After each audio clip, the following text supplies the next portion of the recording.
Hey, Walter Sorrells back with day whatever it is, 10 or thereabouts of my Nightfall project.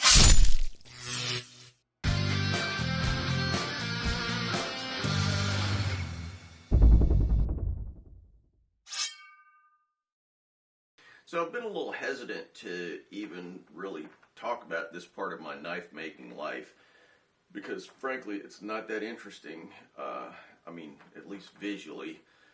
But the truth is that I spend 20% of my life as a knife maker probably sitting in this room. This is my office, and I've got my computer here where I design knives that I make, and I do email and all that kind of stuff. And every day when I get up, I'm going to be in here before I ever touch a machine or a tool or whatever.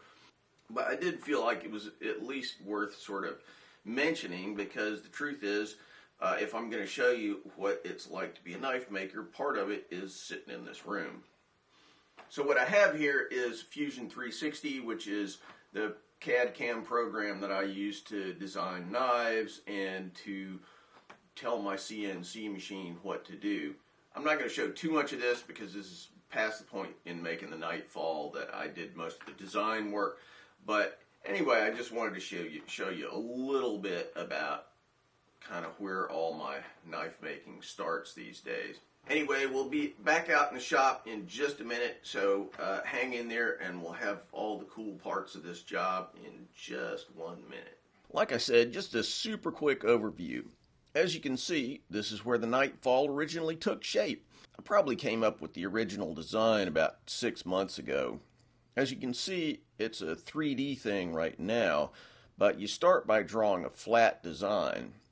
In Fusion 360, you can draw lines, circles, rectangles, and even more complicated things. And then you can use those to create three-dimensional shapes. It's actually a pretty painstaking process to create a knife this way.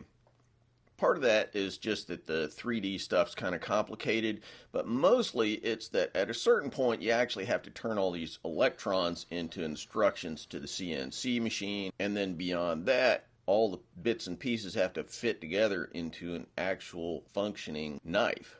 If you don't understand what the mill can and can't do, if you don't understand how everything fits together, if you don't understand all the downstream processes, and it really doesn't matter how cool your design is or any of that stuff. If you can't make it, it's just a pretty picture on a screen. Seems a lot easier than it is. Anyway, that's enough of that for now.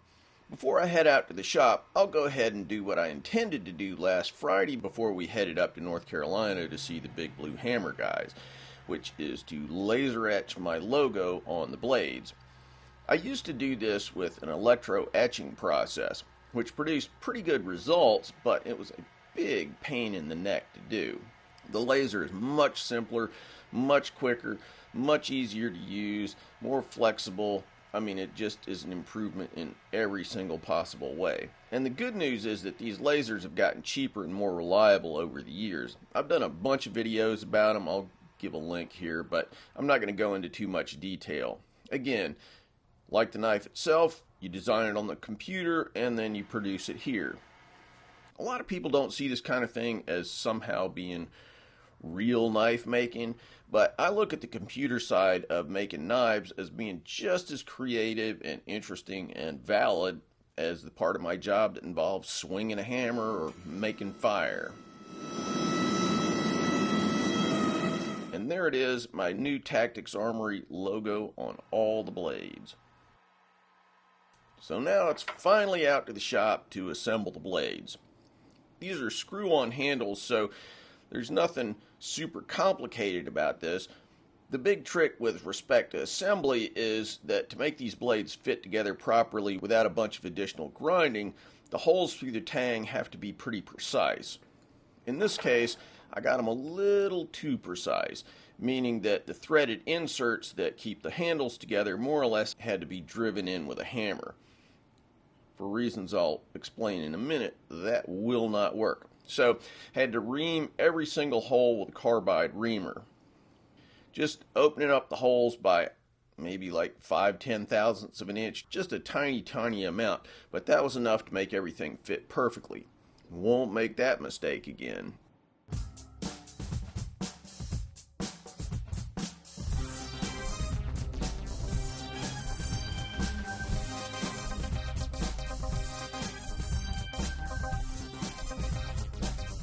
What went wrong here? Well, you might be interested to know that when steel's hardened, it shrinks.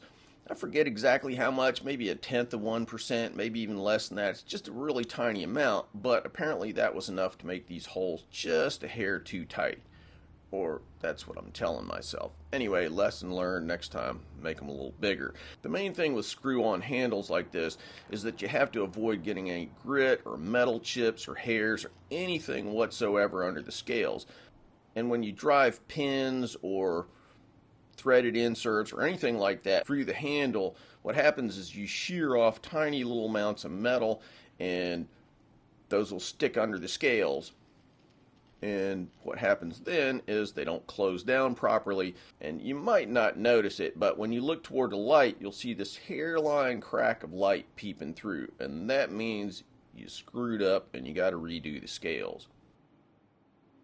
And that's about it. Nothing left but sharpening and making the sheaths. Tomorrow, I think we're going to wrap up this series, so thanks for hanging with me, and I'll see you soon as we bring this whole process of making the Nightfall to a close. Thanks for watching, guys. If you like what we're doing here, please subscribe and make sure that you click on that bell so you get notified of all the latest videos.